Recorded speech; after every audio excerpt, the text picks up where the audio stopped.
Здравствуйте, друзья! В эфире Геоэнергетика Инфо. С вами Радайкин Максим и мой сегодняшний собеседник Александр Фролов. Здравствуйте!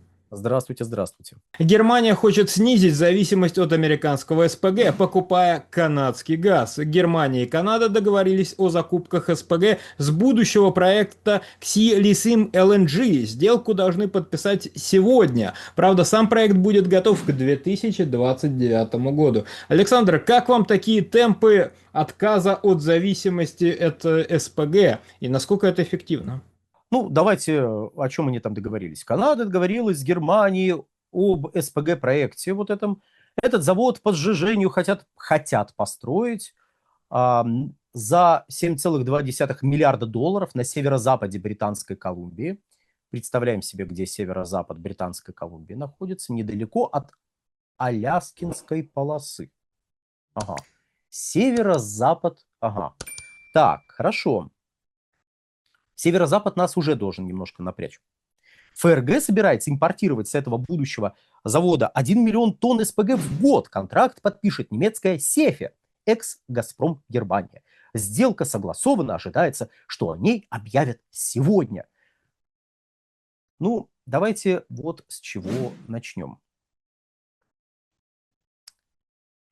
А с чего взяли, что ФРГ будет импортировать? Нет, я понимаю. Ну как? Ну, Сефе, немецкая компания. Она даже называлась очень по-немецки. «Газпром Германия». Теперь она Сефе.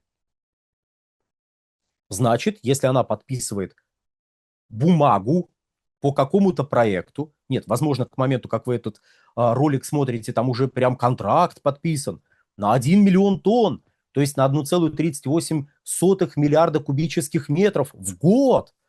Но, во-первых, контракт, как предполагается документом, уже подписанным на момент записи этого ролика, контракт будет подписываться по ФОБу. То есть этот миллион тонн будет поставляться в порту отправления. Меня лично смущает во всей этой истории, ну, если я предполагал бы, что это объем, который будет поставляться в Германию, меня смущает следующее. Северо-запад Британской Колумбии, недалеко от Аляскинской полосы. Я понимаю, что относительно нас Германия находится на западе. Но вот относительно Европы часть Канады, которая относится к западу, она удалена больше, чем восточная часть Канады. Вот, к примеру, поставки сжиженного природного газа с восточного побережья США, ну, точнее, из Мексиканского залива, вот эта вот восточная часть США, выгоднее, чем в Азию, потому что плыть выгоднее в Европу, ну, она ближе просто чисто географически. Можно тут сказать, ну как там, Панамский канал?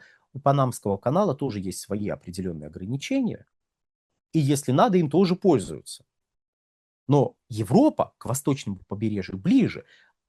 Насколько я понимаю, Германия – это все еще часть Европы. Почему заключается контракт на проект, точнее, предполагается, что будет подписан контракт. Сейчас они Филькину грамоту подписали. Будет подписан контракт на 1 миллион тонн с заводом, который находится на западе. А запад Канады гораздо ближе к Азии. Пусть ловкий монтажер добавит сейчас вот эту вот карту. Покажет эту Британскую Колумбию, чтобы все посмотрели, такие, ну да, как-то к Азии ближе, наверное. У Сефи интересная, богатая, хоть и недолгая история. Как я уже сказал ранее, эта компания называлась «Газпром Германия». В рамках этой компании было несколько подразделений, которые занимались очень разным бизнесом. Начиная от маркетинга и трейдинга, заканчивая реализацией природного газа автомобилистам. Ну, то есть природного газа в качестве моторного топлива. Заправки были и в Германии, и в Чехии. Ну, то есть это был такой разносторонний, диверсифицированный бизнес, хоть и завязанный на газ. У компании «Газпром Германия» были контрактные обязательства перед индийскими покупателями, которые были завязаны на такого производителя сжиженного природного газа, как Ямал-Европа. Это завод, который преимущественно принадлежит Новатэку. Ну, то есть там есть еще ряд партнеров, включая Total Energy, но тем не менее. Новатэковское предприятие. Там брали, если память меня не подводит, 3 миллиона тонн в год и везли в Индию. После того, как немецкое руководство под крики «О, боже мой, сейчас «Газпром» Германия станет токсичным активом, станет портить нам жизнь, поэтому давайте украдем эту компанию у «Газпрома». Так вот, под эти крики в конце апреля 2022 года, или даже в конце марта, короче, весной 2022 года эту компанию украли. Эту компанию украли, поменяли менеджмент, пока там прибегали, пытались разобраться новые менеджеры, обвиняя «Газпром» в том, что он не помогает разбираться в делах. Вообще, погодите, вот как это так? Мы у вас украли компанию, а вы нам не помогаете разбираться в делах. Вы вообще, в своем уме? Кто так дела делает? Раскрыта страшная тайна. Тюменская техника Кейс-Гуру производится в Китае, где сосредоточены передовые производства около 90% мировой электроники. Почему тогда мы читаем на коробках техники Кейс-Гуру «создано в Тюмени»? Потому что в Тюмени мозги, идеи и тесты устройств. Именно в Тюмени инженеры продумывают сочетание характеристик для устройств Кейс-Гуру, экспериментируют с материалами для пылесосов и наушников. Глава компании Кейс-Гуру Вадим Боков лично контролирует каждый этап разработки. Тюмень – это про инженерию, гарантию и ответственность. Китай – это производство и масштабирование. Яркий пример подхода – линейка наушников Case Guru CG Pods. Они опережают дорогие аналоги по функциям, но дешевле в 5 раз. Каждая модель претендует на мировой рекорд по характеристикам. Тюменская новинка – наушники Клипсы. Case Guru Clip с анатомически удобным креплением. Рекорд безопасности для слуха. У наушников Case Guru Clip есть ИИ шумоподавление в микрофоне. Алгоритмы выделяют голос среди внешнего шума. Кристальная слышимость даже в метро или аэропорту. Мировой рекорд неубиваемости у Case Guru X. Стойкие наушники с прочным кейсом из авиационного алюминия. Выдерживают до 220 кг нагрузки. Еще одна модель Case Guru Sport. Универсальные наушники для любых ушей. Подходят для 98 различных типов ушей благодаря своему креплению. Купить легендарные тюменские наушники-рекордсмены можно по QR-коду на экране или по ссылке в описании. Забирайте наш промокод GEO26 на скидку до 1000 рублей. Установите приложение Case Guru и получайте больше скидок и бонусов. Сразу после установки целых 500 бонусов уже на счету. Так вот, выяснилось, что вот есть такой контрактик. Так как это был 22 год, то в рамках этого контракта «Газпром» Германия под управлением, собственно говоря, руководство под управлением правительства Германии стало воровать газ у покупателей индийских.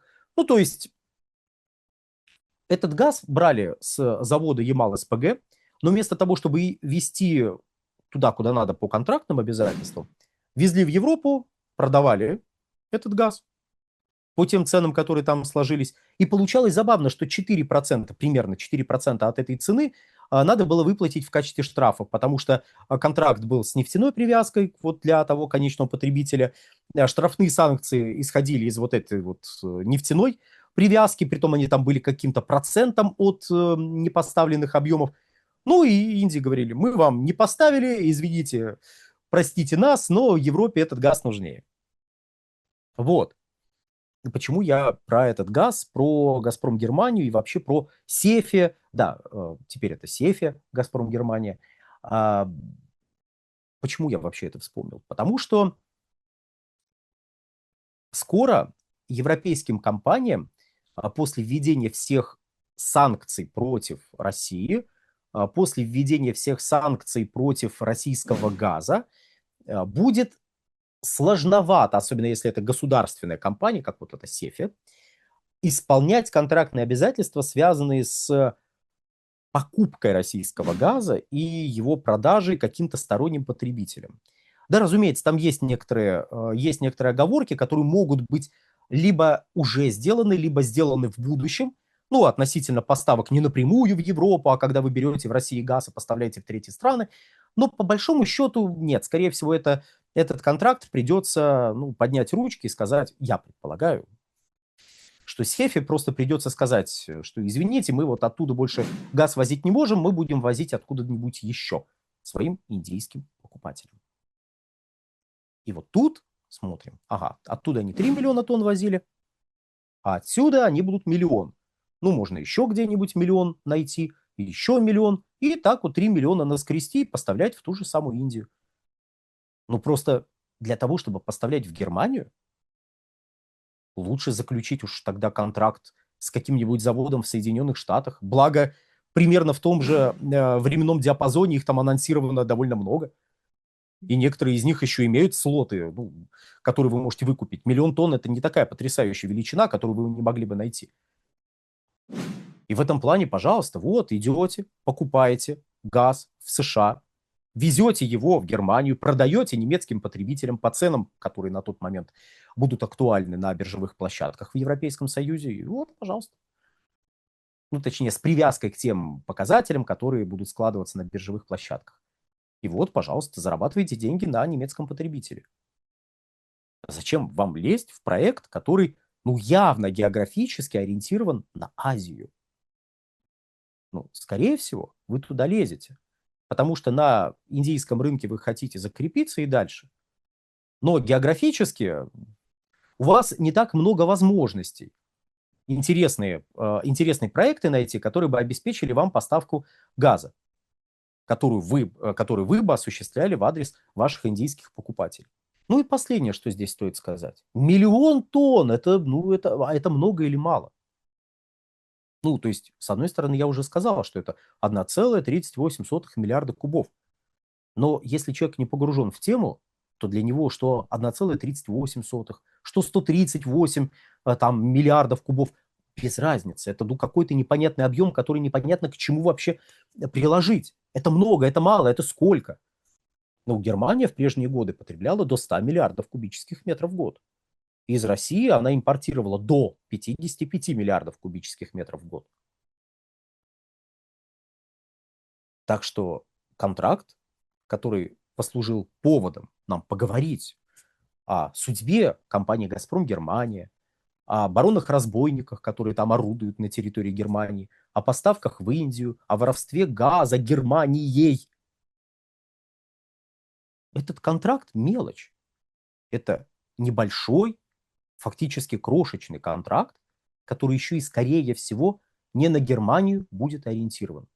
Потому что по формуле ФОБ вы газ, как покупатель, получаете в порту отправления, и дальше, если только не будет каких-то дополнительных условий уже непосредственно в самой Германии, вы можете этот газ продавать где угодно. Любому покупателю, который в данный момент в этом газе нуждается.